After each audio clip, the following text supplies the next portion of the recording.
ನೋಡ್ರಿ ಕೈ ಮಾಡ್ರಿ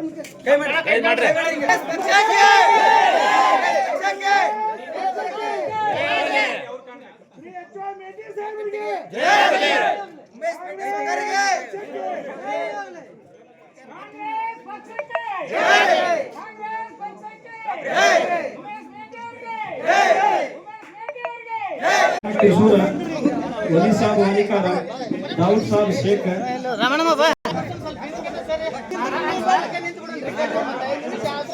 संगप्ಪ सूरी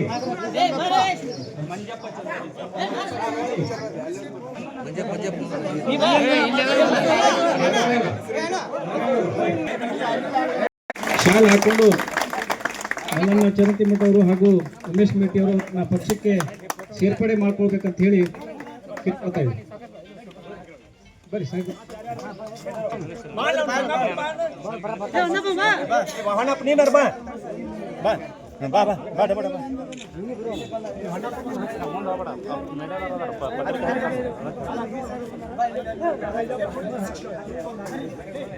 ಸೈಡ್ ಸರ್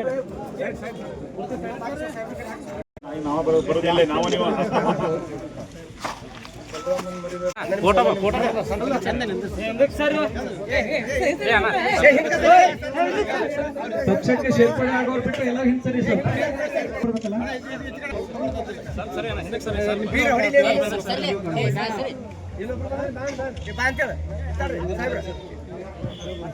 ಇನ್ನೊಬ್ಬರು ಬಾಯ್ ಓಡ್ಬಾ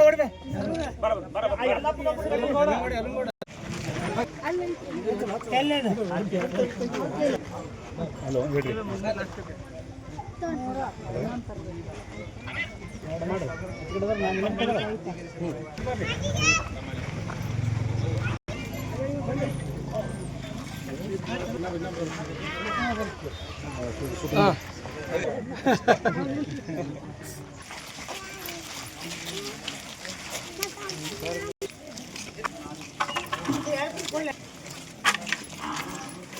ಅವರು ಈ ಗ್ಯಾರಂಟಿ ಸ್ಕೀಮ್ಸ್ಗಳನ್ನು ಇಡೀ ದೇಶದಲ್ಲಿ ದೊಡ್ಡ ಕೆಲಸ ನಮ್ಮ ಕರ್ನಾಟಕದಲ್ಲಿ ಮಾಡಿದ್ದಾರೆ.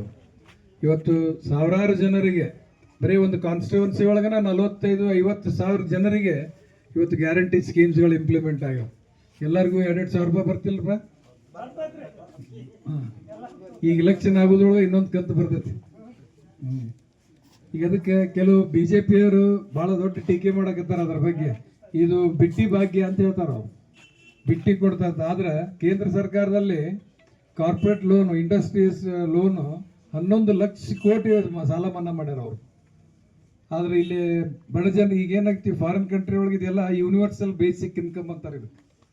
ಇದು ಅಲ್ಲೆಲ್ಲ ಎಜುಕೇಶನ್ನು, ಫುಡ್ಡು, ನಿಮ್ಮ ಇದು ಎಲ್ಲ ಫ್ರೀ ಇರ್ತೈತೆ ಅಲ್ಲೇ. ಅವ್ರು ಬೇರೆ ಹೇಳ್ತಾರೆ, ಅದಕ್ಕೆ ನಾವು ಯೂನಿವರ್ಸಲ್ ಬೇಸಿಕ್ ಇನ್ಕಮ್ ಅಂತ ಹೇಳ್ತಾರೆ. ಅದಕ್ಕೆ ನಾವು ಅದನ್ನು ಗ್ಯಾರಂಟಿ ಸ್ಕೀಮ್ ಅಂತ ನಮ್ಮ ದೇಶದಲ್ಲಿ ಅಂತೀವಿ. ಅದು ಇದರಿಂದ ಏನಾಗುತ್ತೆ, ಕೆಳಮಟ್ಟದ ಜನರಿಗೆ ಸ್ಪೆಂಡಿಂಗ್ ಕೆಪಾಸಿಟಿ ಹೆಚ್ಚಾಗುತ್ತೆ. ಅವ್ರಿಗೆ ಎಲ್ಲ ಖರೀದಿ ಮಾಡಲಿಕ್ಕೆ ಟ್ಯಾಕ್ಸ್ ಕೂಡ ಜಾಸ್ತಿ ಬರ್ತೈತಿ. ಇವತ್ತು GST ಈಗ ನಿಮ್ಗೆ 4,000 ರೂಪಾಯಿ ಉಳಿತಾಯ ಆಗುತ್ತೆ ಅಂದ್ರೆ 4,000 ರೂಪಾಯಿ ಖರ್ಚು ಮಾಡಿದ್ವಿ ಅಂದ್ರೆ ಅದರದ್ದು 12% GST ಮತ್ತು ಸರ್ಕಾರಕ್ಕೆ ಹೋಗ್ತದೆ. ಅದಕ್ಕೆ ಅದು ಒಂದು ಭಾಳ ಒಳ್ಳೆ ಯೋಜನೆ ಇದು. ಆಮೇಲೆ ನಮ್ಮ ಮಹಿಳೆಯರಿಗೆ ಬಸ್ ಫ್ರೀ, ಇದು ಎಲ್ಲಿಯೂ ಇಲ್ಲ. ಈ ಬರೀ BJP ಅವರು ಸುಮ್ಮನೆ ಟೀಕಾ ಮಾಡ್ಬೇಕಂತ ಮಾಡ್ತಾರೆ ಅವರು. ಆದ್ರೆ ಇದನ್ನ ಮೊನ್ನೆ ಬಿಹಾರದಾಗ ಒಂದೇ ಟೈಮಿಗೆ 10,000 ರೂಪಾಯಿ ಹಾಕಿದ್ರು ಅಕೌಂಟಿಗೆ. ಇಲೆಕ್ಷನ್ ಮುಂಚೆ ಅವರು ಹಾಕಿ ಎಷ್ಟು ದೊಡ್ಡ ಪ್ರಮಾಣದಲ್ಲಿ ಗೆದ್ರಲ್ಲಿ. ಆಮೇಲೆ ಮೇಟಿ ಅವ್ರ ಬಗ್ಗೆ, ಅವರು ಎಲ್ಲ ಗ್ರಾಮೀಣ ಭಾಗದವ್ರ ಜೊತೆ ಮೇಟಿ ಅವ್ರ ಒಂದು ಒಳ್ಳೆ ಗುಣ ಏನಿತ್ತಂದ್ರೆ ನನಗೆ ಗೊತ್ತಿರೋದು, ಅವರು ಜನರಿಗೆ ಭಾಳ ಹತ್ತಿರ ಆಗಿರ್ತಿದ್ರು. ಅವರು ನಮ್ಕಿನ ಜಾಸ್ತಿ ಹತ್ತಿರ ಆಗಿರ್ತಿದ್ರು.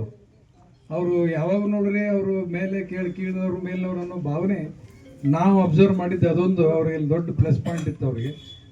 ಅದನ್ನೇ ಅವ್ರನ್ನ ಇಷ್ಟು ದಿವಸ ರಾಜಕೀಯದಲ್ಲಿ ಎಲ್ಲರೂ ಮಾಡಲಿಕ್ಕೆ ಅನುಕೂಲ ಆಗಿರುತ್ತೆ. ಅದೇ ರೀತಿ ಇವತ್ತು ನೀವು ಮತ್ತು ಎಲ್ಲ ಗ್ಯಾರಂಟಿ ಸ್ಕೀಮ್ಸ್ ಬಂದಾಗ್ಬಿಟ್ಟು ತಾವ ಓಟ್ ಹಾಕ್ತಾರ, ನಾವು ಆರಾಮ್ ಕೂತ್ಬಿಟ್ರೆ ಅದಂತ ಮಾಡಕ್ಕೆ ಹೋಗ್ಬಿಡ್ರಿ. ಯಾಕಂದ್ರೆ ನಮ್ಮ ಜನ ಚಲೋ ಮಾಡಿದ್ದನ್ನು ಜಲ್ದಿ ಮರಿತಾರೆ, ಸುಮಾರು ಮಾಡಿದ್ದನ್ನು ಭಾಳ ದಿವಸ ನೆನ್ಬಿಟ್ಕೊಂತೀವಿ ನಾವು.